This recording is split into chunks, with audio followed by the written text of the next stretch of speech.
Olá, espero que você ouvinte esteja tendo um ótimo dia. Seja muito bem-vindo ao nosso podcast Infogenética. Eu sou a Alice e hoje eu e a Giovana iremos abordar como os alimentos transgênicos são produzidos e, dando enfoque ao Brasil, como seu cultivo e consumo são regulamentados. Primeiramente, é preciso entender o que possibilitou a produção dos alimentos transgênicos. Por isso, apresentamos aqui a prática da tecnologia do DNA recombinante, que também é conhecida como clonagem molecular ou mesmo clonagem gênica. Ela trata-se da manipulação genética compreendida em 4 fases: escolha do fragmento do DNA a ser utilizado, corte deste fragmento, sua transferência e inserção no genoma de determinada célula e, finalmente, seleção das células que possuem as moléculas no clone desejado. E a interação da tecnologia do DNA recombinante com a biotecnologia, que corresponde ao conjunto de procedimentos envolvendo manipulação de organismos vivos para fabricar ou modificar produtos, vem criando novas tecnologias que são aplicadas em importantes áreas como medicina, agricultura, indústria alimentícia, que é produtora dos alimentos transgênicos, além do meio ambiente, uma vez que determinadas alterações genéticas no produto que cada uma tem como foco podem produzir lucros. Os organismos geneticamente modificados, também chamados de OGM, são plantas que sofreram um processo de modificação em seus genomas através da tecnologia do DNA recombinante. Além disso, os OGM têm uma estabilidade muito forte do gene integrado, fazendo com que estes sejam capazes de multiplicar e transmitir o material genético multiplicado para seus descendentes. Os principais objetivos da produção de organismos transgênicos são atribuir a esses seres uma nova característica ou modificar uma já pré-existente, através de técnicas de engenharia genética. Segundo o autor Lacadena, entre as características almejadas estão o aumento do rendimento com melhoria da produtividade e da resistência a pragas, a doenças e a condições ambientais adversas. Além disso, visa também a melhoria das características agronômicas, permitindo uma maior adaptação às exigências de mecanização, o aperfeiçoamento da qualidade, a maior adaptabilidade a condições climáticas desfavoráveis e a domesticação de novas espécies, conferindo-lhes utilidade e rentabilidade para o homem. Para a obtenção de alimentos transgênicos, existem algumas estratégias que tornam esse processo mais viável. Como exemplo, temos a produção de plantas capazes de tolerar a exposição a herbicidas, que podem ser obtidas pela introdução de genes que codificam enzimas capazes de degradar ou detoxificar o herbicida em questão.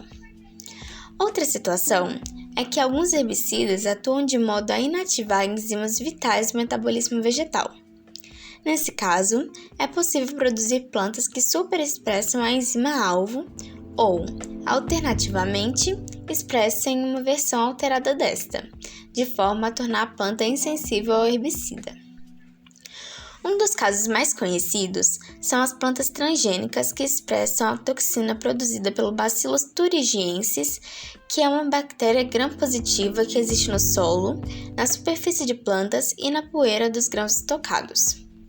Durante a esporulação, essa espécie de bacilos produz cristais paraesporais que consistem de uma ou mais endotoxina. Após a ingestão dessa toxina pelo inseto, os cristais dissolvem-se no ambiente alcalino do intestino deste e liberam as protoxinas, que são seguidamente processadas pelas enzimas digestivas, produzindo a toxina ativa. Essa toxina se liga a receptores na membrana das células do epitélio digestivo e insere-se nessas membranas, formando poros que resultam na morte das células epiteliais e, eventualmente, do próprio inseto, por lise osmótica coloidal. Já foram obtidas diversas espécies vegetais que expressam a toxina Bt e são resistentes a insetos, podendo ser citados o fumo, o tomate, o algodão, a batata e o arroz. Olá a todos, meu nome é Giovana e direi para vocês como a alteração genética trouxe algumas vantagens muito importantes, como o aumento da produtividade, a maior resistência a doenças e pragas, O decréscimo no tempo necessário para produzir e distribuir novos cultivares de plantas, provavelmente com produção de novos organismos vegetais e animais. Estes são apenas alguns dos benefícios que a engenharia genética e a biotecnologia proporcionaram.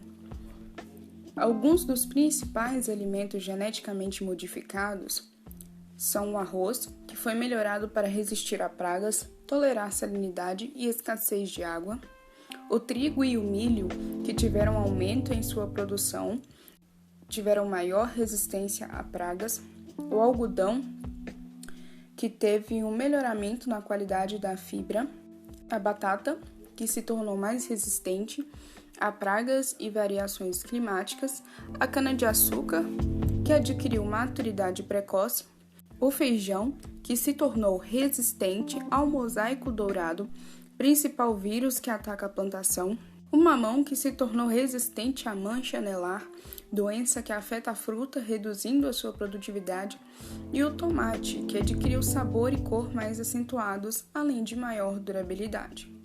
No Brasil, nem todos os alimentos geneticamente modificados já foram liberados para comercialização e consumo. Alguns dos alimentos que podem ser consumidos no Brasil são o milho, o feijão e a cana-de-açúcar.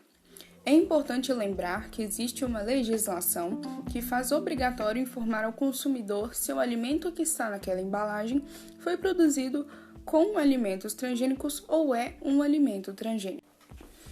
Alguns argumentos favoráveis são a expansão do conhecimento científico, os grandes benefícios com o uso imediato dos transgênicos, como sementes com qualidade nutritiva aumentada, a ausência de perigos para a saúde humana e ambiental que se originem de seu uso e que não possam ser adequadamente administrados, regulamentações planejadas, e a inexistência de formas alternativas de agricultura a serem desenvolvidas em seu lugar, sem ocasionar riscos inaceitáveis.